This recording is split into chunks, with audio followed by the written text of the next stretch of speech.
মনে পড়ে ছোটবেলায় সেই স্কুলের দিনগুলো, যখন আমরা টিফিন ব্রেকে স্কুলের গেটের বাইরে হাত বাড়িয়ে ফেরিওয়ালা কাকুদের থেকে কখনো ফুচকা, কখনো আলু কাবলি বা আচার কিনে বন্ধুদের সাথে বসে হৈ হৈ করে খেতাম।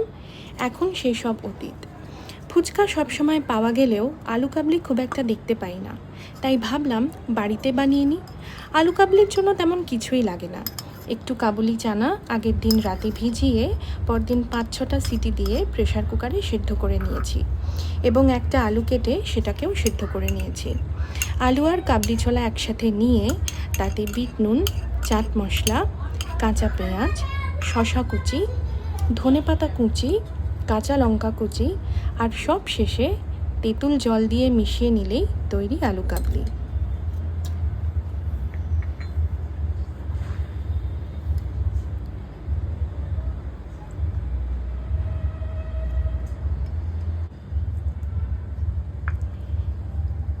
এই আলু কাবলি খেতে খেতে স্কুলের কথা মনে পড়বে না তা হতেই পারে না।